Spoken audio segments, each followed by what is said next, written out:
देख रहे हैं जस्टिस 24 न्यूज।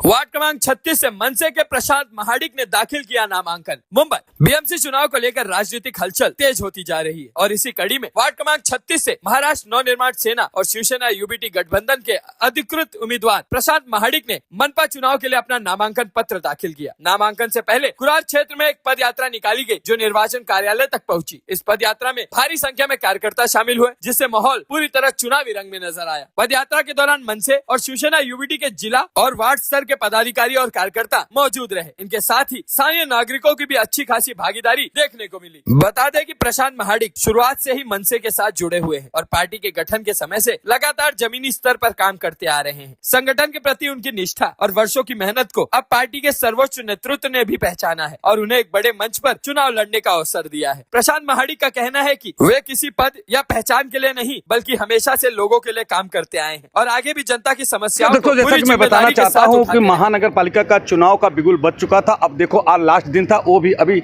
समापन की ओर है, जो पर्चा भरने का लास्ट समय भी खत्म होने को नजर है। कुछ लोग देखिए वार्ड क्रमांक 30 से जो मनसे के उम्मीदवार हैं वो उन्होंने पर्चा भरा। आइए हम उनसे जानने की कोशिश। सर आपका नाम क्या है, पूरा विवरण बताइए सर। माझं नाव प्रशांत शांताराम महाडिक, महाराष्ट्र नवनिर्माण सेना पक्ष स्थापनेपासून साहेबांबरोबर काम करतोय आणि या गोष्टीची आज साहेबांनी कुठेतरी दखल घेतली।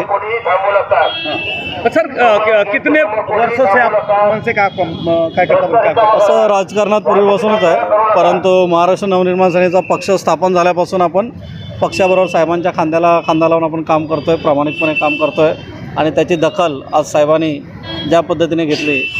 सर कौन से मुद्दे लेकर के आप जो पूर्व नगर सेवक थे, पहले के जो नगर सेवक थे भारतीय जनता पार्टी के थे, उन्होंने क्या काम नहीं किया, जो मुद्दे को लेकर के आप प्रचार करेंगे? आपके मुद्दे क्या है?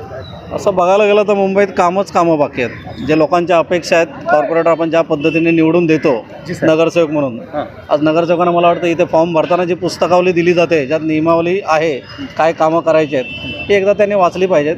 कारण लोकांचे जे सर्वसाधारण रेग्युलर प्रश्न आहेत, गटर मीटर वॉटर, हे आजही सुटत नाहीत। पाण्यासाठी आमच्याकडे 36 वार्डामध्ये कधी येऊन बघा, संध्याकाळी पाण्याचा टायमिंग फिक्स नाही, किती वेळ येणार ते माहीत नाही। म्हणजे संध्याकाळी तुम्हाला कुठे फिरायला जायचं आहे नवरा बायकोला, तर तुमचं डिपेंड कोणाला तरी एकाला रिव्हर्स ठेवायला लागेल तिथे।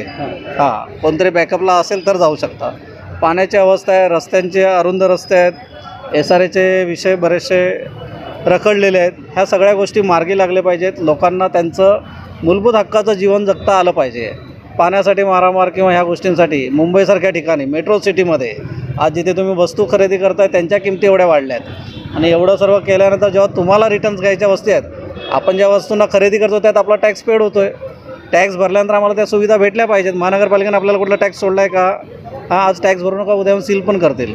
हल्ली तर नवीन चाललं आहे अदानीचं, साधारणतः पूर्वीपासून आम्ही बघतो की 1-2 कधी एखाद्याचा एखाद महिना बिल भरायला उशीर होतं। आता तर 45व्या दिवशी माणूस घरी येतो। 1 महिना झाला तर तो दुसऱ्या महिन्याला भरेल। समजा एका महिन्यात कोणतरी हॉस्पिटलला होता, तो तर काय कॅबलवर ॲड नाही देणार, मी हॉस्पिटलला आहे। एवढ्या पद्धतीचं जर वातावरण आहे, एवढ्या पद्धतीचं जर आम्ही टॅक्स भरतो, तर आम्ही टॅक्स केल्यानंतर आम्हाला सगळ्या गोष्टींच्या सुविधा ह्या महानगरपालिकेने पुरवल्याच पाहिजे आणि ह्या सुविधा पुरवण्यासाठी आपल्यासारखा कोणतरी होतकरू त्या ठिकाणी गेला पाहिजे। आपले विषय लोकांचे मांडले पाहिजेत पोटदुखीने आणि पोटतिडकीने असे विषय मांडल्यानंतर ह्या गोष्टी कशा करायच्या हे त्याला करता आल्या पाहिजे। आणि हे काय मोठं रॉकेट सायन्स नाही, परंतु जे नगरसेवक म्हणून येतात निवडून त्यांची ह्या इच्छाशक्तीचा प्रश्न आहे। परंतु आम्ही महाराष्ट्र नवनिर्माण सेना राजसाहेबांसारखा एक विजन असणारा नेता आहे। आमचा नेता दुनियेपेक्षा वेगळा आहे आणि आता राज ठाकरे, उद्धव ठाकरे, दोन्ही ठाकरे बंधू एकत्र आहेत। त्यामुळे ही जी ताकद आहे आणि हा जो संघर्ष आहे आणि मुळात जो हा संघर्ष आहे हा वेगळ्या पद्धतीने सुरू झाला आहे। मला सांगा, तुम्ही तर न्यूज चालवताय, कुठे तुम्ही पाहिलं मराठी गुजराती काय वाद झाला भांडण? पण लास्ट 6 महिन्यापासून हा मुद्दा खूप पेटतोय, गुजराती विरुद्ध मराठी। कुठे आमचं गुजरातीबरोबर भांडण नाही, कुठे मारामारी नाही, काही नाही। एक काहीतरी जातीच्या ह्याच्यावरती निवडणुका खेळायचं हे आमचं काम नाही। आम्ही काम करतोय महाराष्ट्रात, आम्ही जेव्हा काम करतोय, साहेबांचा जो आदेश आहे, ज्या ठिकाणी अन्याय आहे त्या ठिकाणी आम्ही उभे आहोत। मग तिथे जात धर्म वगैरे बघत नाही। मग शाळेचा विषय असेल, मराठी हिंदी, आमची जी मराठी भाषा महाराष्ट्रात जिथे आम्ही वाढलो, लहानाचे मोठे झालो, आमची जी मातृभाषा आहे तिची देखील कुठेतरी गळचेपी करण्याचा प्रयत्न केला गेला। परत गळचेपी करणारे जे नेते आहेत ते देखील मराठी आहेत, परंतु त्यांना जी काही पक्षातून शिकवण किंवा आदेश येत आहेत, कारण त्यांना जोपर्यंत जातीवर खेळत नाही तोपर्यंत मतदान दिसत नाही किंवा मतदान वाढत नाही। त्यामुळे त्यांनी पेरलेलं हे विष आहे. परंतु आम्ही जातपातीच्या पलीकडे जाऊन निवडणुका लढतो आहे. ह्या गोष्टींसाठी आम्ही लढणार नाही. आम्ही जे लढतो आहे सर्वसामान्य लोकांच्या ज्या मूलभूत गरजा आहेत, सर्वसामान्य जे विषय आहेत, ह्या विषयांना घेऊन आम्ही लढतो आहे आणि ह्या विषयांना घेऊन आम्ही पुढे जाणार. आणि ह्या ठिकाणी मुंबईत छाती टोकून सांगतो, मुंबईत चालणार तर फक्त ठाकरे ब्रँड चालणार, बाकी नाही चालणार. कारण आमची इच्छाशक्ती आहे, आमच्याकडे विजन आहे आणि ह्या बाकीच्या गोष्टी मतं मिळावीत म्हणून काहीतरी नको ते लागून चलन आम्ही करणार नाही. आज लागून चलन आम्ही करतो. आम्ही कोणासाठी दादा भुसे शिक्षण मंत्री, मराठी व्यक्ती, त्यांना जाऊन आम्ही निवेदन देतो आहे की मराठी आमची टिकली पाहिजे. त्यांची आई मराठी नाही, त्यांचे वडील मराठी नाही की ते मराठी नाहीत. तर अशा पद्धतीचं एवढं गलिच्छ राजकारण चाललं आहे की फक्त सत्तेसाठी कुठल्याही थराला जात आहेत. आम्ही किती वर्ष सत्तेत नाही आहोत, पण दहशत कुठे कमी आमची, कुठला मानसन्मान कमी आमचा. गाड्या अडकलेले लोक राजसाहेबांकडे देतात. मग सत्ता असली पाहिजे म्हणून वेगळ्या मार्गाने जायला पाहिजे असं काहीच नाही. तुम्ही प्रामाणिकपणे जा. आज आम्ही सुद्धा प्रामाणिकपणे काम करतो आहे. मला वाटतं आमच्या सर्वसामान्य लोकांना आम्ही कधी विचार पण नव्हता केला की आम्ही एक चाळीत राहणारा एक मुलगा कधीतरी एक उमेदवार होईल वगैरे. परंतु आमच्या पक्षात अशा पद्धतीने काहीच चालत नाही. काहीतरी कोण देईल, मग तिकीट घेईल, मग कोणाला सेटिंग लावली जाईल किंवा काय. साहेब काम बघतायत, प्रामाणिकपणा बघतायत आणि त्या प्रामाणिकतेचं आज चीज झालं. आणि आज ह्या ठिकाणी एक सर्वसामान्य घरातला मुलगा एक उमेदवार दिलेला आहे. आणि आमचं साहेबांचं जे धोरण आहे, एक महाराष्ट्राला सुजलाम सुफलाम बनायचं आहे आणि एक सुदृढ असा महाराष्ट्र घडवायचा आहे. आणि महाराष्ट्रावर आज जो काय अन्याय होतो आहे, या ठिकाणी सर्वांनी गोडी गुलाबानी राहा. फक्त महाराष्ट्राचा आदर करा. आणि स्वाभाविक आहे ते, तुम्ही तुमच्या आईवडिलाचा आदर करताना मग हे महाराष्ट्र आमची मातृभूमी आहे, तिचा आदर करा, एवढंच आहे. आणि बाकी ह्या ज्या गोष्टी आहेत छोट्या मोठ्या, ह्या सर्वसामान्य सुटणारे प्रश्न आहेत, परंतु आजपर्यंत नाही सुटलेत. परंतु आम्ही 200% सोडवणार विषय. आणि हे विषय जर नाही सोडू शकलो तर पुन्हा जनतेसमोर येणार पण नाही, एवढा कॉन्फिडन्स आम्हाला आहे. कारण ह्या छोट्या मोठ्या गोष्टी आहेत, पाणी बिणी देणं वगैरे, ह्या गोष्टीमध्ये काय वेगळं करायचं आहे. जो कोणी निवडून येणारा नगरसेवक असेल, आमदार असेल, खासदार असेल, का त्याला घरात विहीर पाडायचे, तुम्हाला जो फंड भेटतो आहे त्याचा युटिलाइज करायचा आहे आणि त्याच्यातून त्या गोष्टी करायच्या आहेत. परंतु ह्या एवढ्या सर्वसामान्य गोष्टींसाठी आज लोकांना झगडावं लागतं आहे आणि हे दुःख वाटतं कुठेतरी. आणि ह्याच विचारातून आम्ही आज या ठिकाणी पुढे आलो आहोत. आणि आम्ही आमच्या ह्या प्रभाग क्रमांक 36ला ज्या ज्या गोष्टीपासून लोक वंचित आहेत, ह्या गोष्टी आम्ही मिळवून देणार 200%. एक मेरा सवाल है कि जिस तरह से कि जिस वार्ड से आप चुनाव लड़ रहे हैं, उससे मनसे के भी कई कार्यकर्ता और उद्धव गुट से भी कई कार्यकर्ताओं ने टिकट का मांग किया था. आपने में क्या खासियत पाई और क्या आप पाए कि जो आपको टिकट मिल गया, और अपने आप को कैसा समझ रहे हैं? हंसू या रो दोनों पता नहीं, मिला है उसकी खुशी भी आहे. आणि ऑब्वियसली बऱ्याच ठिकाणी नाराजी पण असेल. आज काही ठिकाणी आमचे चांगले कार्यकर्ते आहेत. कारण आम्ही ह्या पक्षात जी सुरुवात केली, 20 वर्ष झालेत पक्षाला.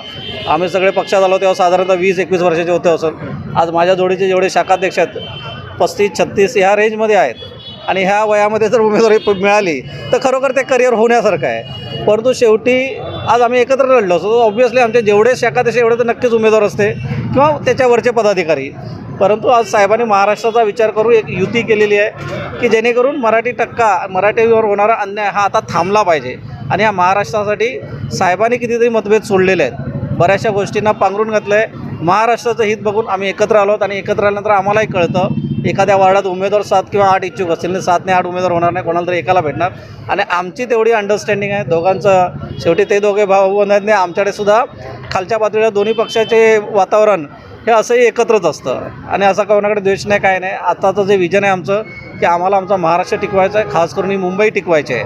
मुंबई ज्या पद्धतीने चाललं आहे हे मला वाटतं ॲज ए न्यूज चॅनल आज तुम्ही किती सत्य बोलता, नाही बोलता, किती दडपण आहे आम्हालाही माहिती आहे. परंतु जे साहेब हकीकत मांडतायत, मुंबईबद्दल जी सत्यस्थिती मांडतायत, ही नाकारण्यासारखी आहे का?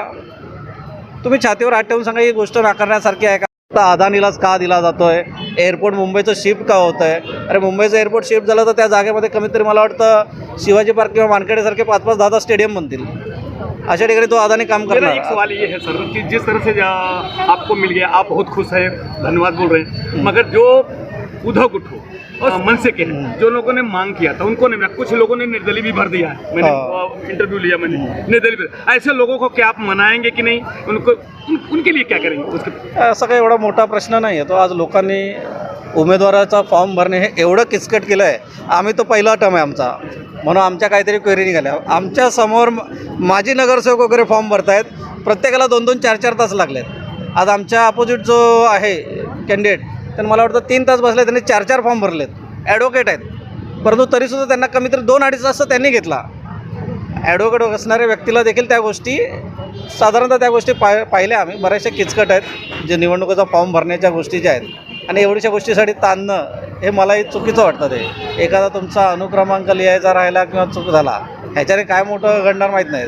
तुमच्या यादीवर तुमचं नाव आहे, तुमचे सगळे पुरावे आहेत, जे सगळे सादर झाले आहेत. परंतु शेवटी नियम आहे, बृहन्मुंबई महानगरपालिका निवडणुकीने जेव्हा ठेवलेलं आहे, परंतु ह्या एवढ्या लेवलला हे निवडणूक आहेत.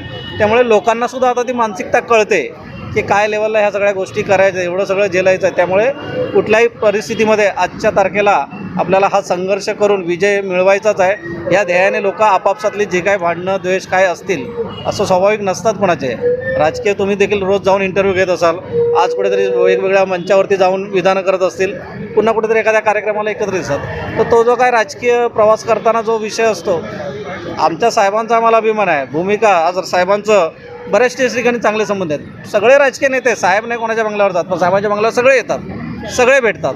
परंतु जेव्हा जेव्हा वेळ येते तेव्हा विषय ज्या पद्धतीने असेल त्यावेळेला मग ती मैत्री विसरून देखील साहेब आमची भूमिका सोडत नाही. बाकी लोकांना बोलायला ठीक आहे, भूमिका सोडणे. हिंदू इधर श्री बालासाहेब ठाकरे के बारे में आपका क्या विचार है? बाळासाहेब ठाकरेंबद्दल बोलायला मी तेवढा मोठा नाही, तेवढी माझी उंची नाही. बाळासाहेब ठाकरेंबरोबर बोलायला नको एवढं नाव ऑलरेडी पसरलेलं आहे. मग तुमच्या महाराष्ट्राच्या कानाकोपऱ्यात जा किंवा दुबईला जा, माणूस बाळासाहेब हे नाव ओळखत नाही असं कोण आहेच नाही.